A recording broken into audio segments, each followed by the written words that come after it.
Terrain social.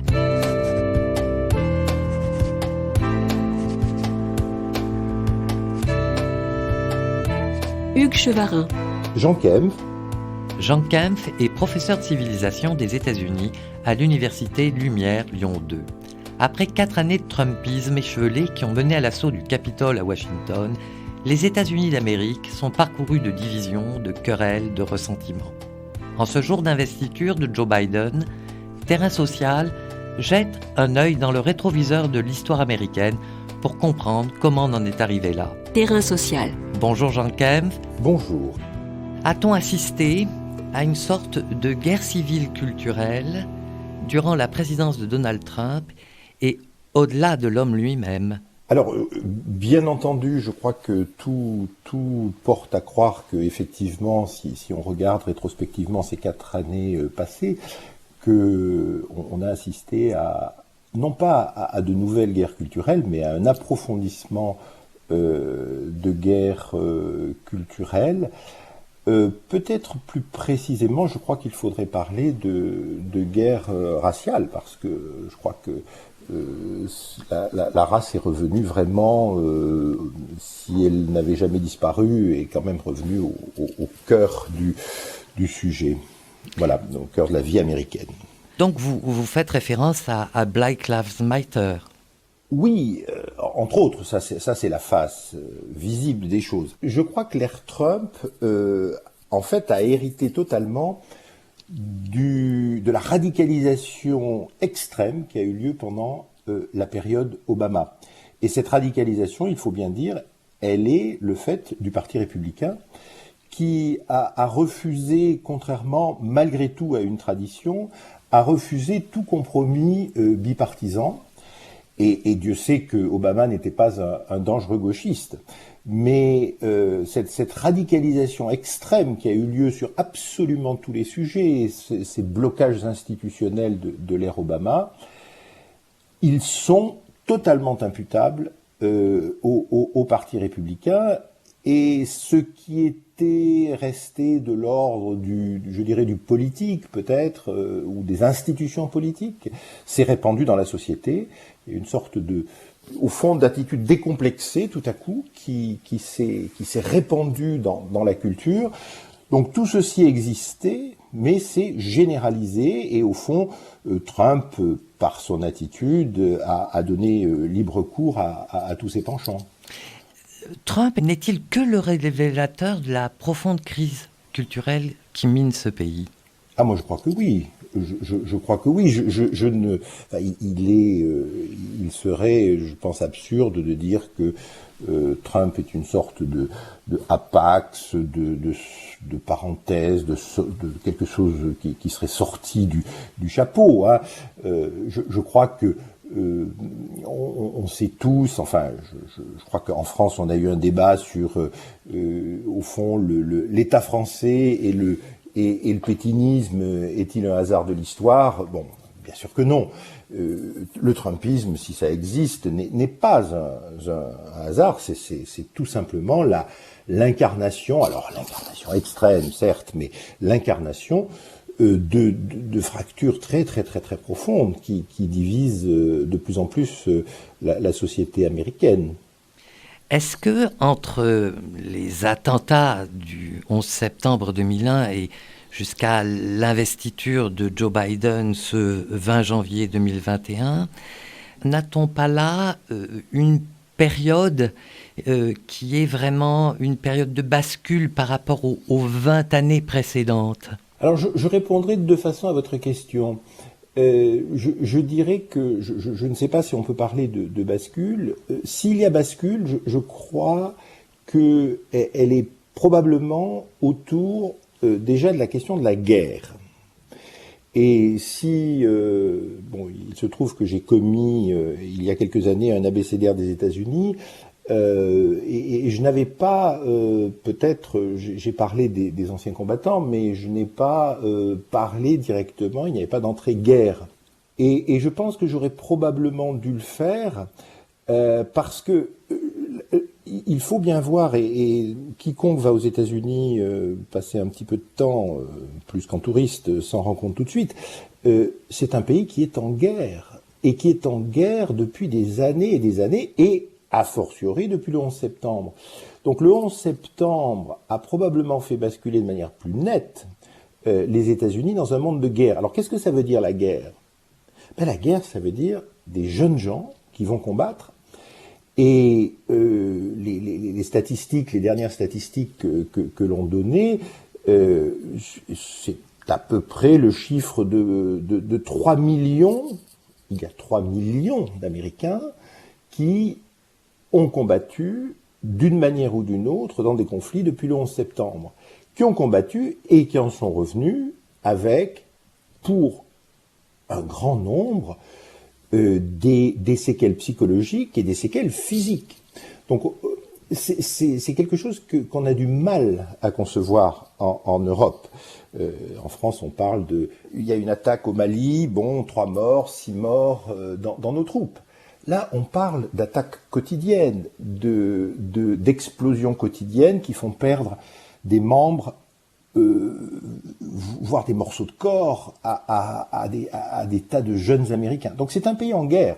C'est un pays en guerre.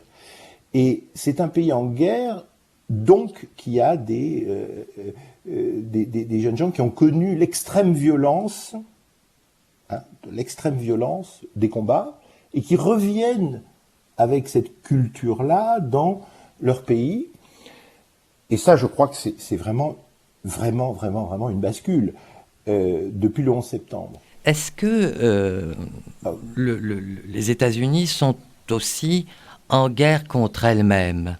C'est une question qui est difficile parce que pour dire qu'un pays est en guerre contre lui, alors ce serait assez facile de dire c'est un pays, vous savez, reprendre les métaphores de Lincoln, une maison divisée contre elle-même ne peut pas survivre longtemps. Le problème est de savoir s'il existe encore une maison. Et moi je me garderai de quelques pronostics que ce soit, parce que je crois qu'il faut être extrêmement modeste dans les sciences sociales. Les sciences sociales ne sont pas prédictives, elles sont, au mieux, elles analysent sans trop d'erreurs le passé. Mais ce qui me semble, c'est que, au fond, vous parliez du 11 septembre. Il n'y a pas que le 11 septembre, il y a aussi, je crois, très nettement, la chute de l'URSS.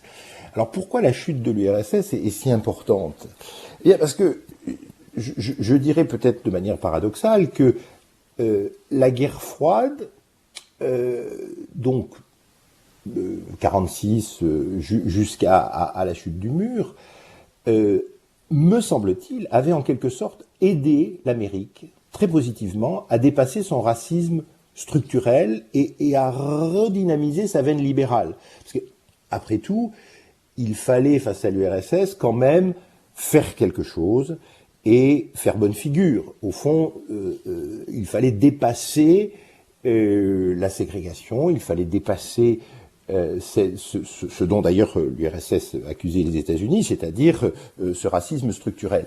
Donc finalement, jusqu'à la chute du mur, avec des hauts et des bas, des difficultés que l'on connaît tous, les États-Unis ont été au fond poussés par la géopolitique à essayer de dépasser ce qui est finalement structurel à son développement, c'est-à-dire une économie qui s'est construite sur, en grande partie, non seulement l'exploitation des ressources, des énormes ressources naturelles du pays, mais une main-d'œuvre très largement esclave. Ce qui est très différent, par exemple, d'un pays comme la France, qui n'a pas connu l'esclavage stricto sensu sur son territoire. Donc je pense que le 11 septembre, oui, mais aussi la chute du mur. Alors, j'aimerais qu'on revienne à cette présidence Obama. Est-ce que cette présidence-là n'a-t-elle pas mis sous le tapis, en fait, les problèmes qui agitaient l'Amérique ? On peut le dire, certains analystes l'ont dit, mais je crois que Obama était quelqu'un toujours, qui est qui pense la politique sous l'angle, au fond c'est un centriste, hein, donc c'est quelqu'un qui pense la politique sous l'angle à la fois des petits pas, du compromis. Et franchement, je ne sais pas si c'est pour le coup la présidence Obama, c'est-à-dire le mode de gouvernance qu'a imposé Barack Obama. Je me demande si le fait que un président noir démocrate élu élu démocratiquement n'a pas radicalisé une partie du système, hein, une partie du système, c'est-à-dire une partie de l'électorat et en particulier le Parti républicain, ne l'a pas radicalisé au point de lui faire oublier ce qui avait été finalement une bonne partie de l'après-guerre, c'est-à-dire un travail avec évidemment des ruptures, mais un travail quand même de construction bipartisane. Donc, oui, la politique, peut-être la présidence Obama, peut-être que effectivement ça a fait disparaître un certain nombre de choses, mais il y a une chose que ça n'a pas fait disparaître, et je dirais que ça a peut-être radicalisé, c'est la question raciale.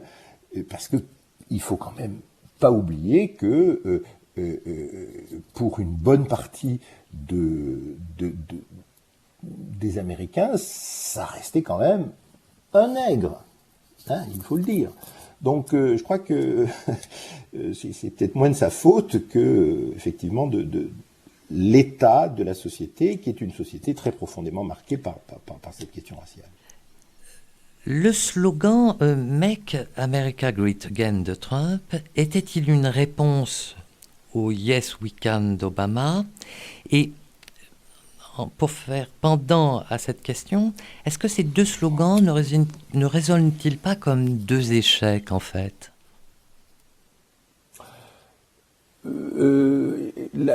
L'hypothèse est séduisante, effectivement, de les mettre dos à dos. Moi, la question que je me pose, c'est Make America Great Again. C'est que chacun de ces mots doit être interrogé. Qu'est-ce que c'est que America? Et pour l'électorat de Trump, il est extrêmement clair que l'Amérique est un pays blanc. C'est-à-dire, ça c'est quand même très très net. On le voit avec toute l'affaire des milices là qui a eu lieu la semaine dernière, il y a 15 jours, etc. Il s'agit d'un pays blanc. Donc, est-ce que c'est de cette Amérique-là qu'on parle? Et si c'est de cette Amérique-là qu'on parle, effectivement, c'est une Amérique qui est fantasmée, parce que l'Amérique, les États-Unis, dirons-nous, ne s'est pas construite que par les Blancs, loin s'en faut.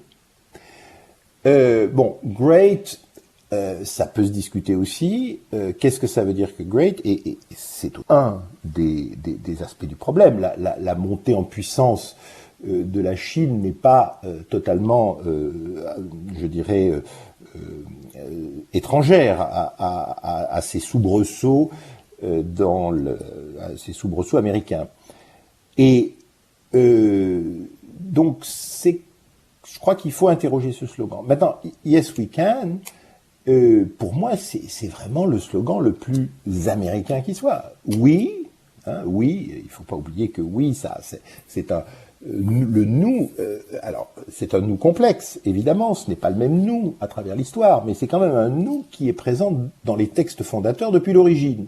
Alors, le nous à l'époque était peut-être un nous blanc, mais le nous du XXe siècle, c'est nous, société multiculturelle, et nous pouvons. C'est-à-dire que nous pouvons, c'est-à-dire que c'est un avenir que nous devons construire si nous restons oui, et non pas, comme on avait dit, vous savez, la fameuse opposition us versus them dans la société britannique, ça ne peut pas se construire pour Obama, ça ne pouvait pas se construire sur une opposition, mais au contraire sur une union. Voilà, donc oui, c'est assez séduisant, mais à mon avis, la seule possibilité, le seul avenir pour les États-Unis, c'est Yes We Can. Est-ce que le nom, la marque Trump a abîmé cette notion de rêve américain? Écoutez, très franchement, je ne crois pas. Alors, une fois de plus, je suis très prudent sur l'avenir et on l'a vu, l'avenir est vraiment imprévisible puisque tous les grands spécialistes donnaient Trump comme ne pouvant absolument pas gagner l'élection présidentielle. C'était extrêmement clair pendant une bonne partie de la campagne en tout cas. Donc, soyons modestes et prudents. Je pense que Trump va probablement disparaître plus ou moins non pas dans l'histoire, mais la marque Trump va s'étioler. Elle est beaucoup moins solide que le rêve américain. Je pense que s'il y a un problème avec le rêve américain, il est ailleurs, il persiste. Je pense que les problèmes de la société américaine vont persister. Et non, je ne crois pas que la marque Trump ait vraiment abîmé les choses.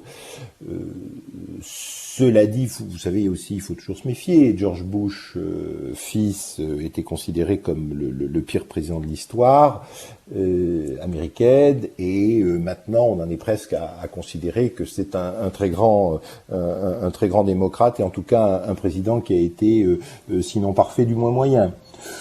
Méfions-nous. Merci Jean Kempf. Je rappelle que vous êtes professeur de civilisation des États-Unis à l'université Lyon 2. Vous avez publié entre autres Les mots des États-Unis aux presses universitaires du Midi en 2012 et Une histoire culturelle des États-Unis chez Armand Collin en 2015. Terrain social.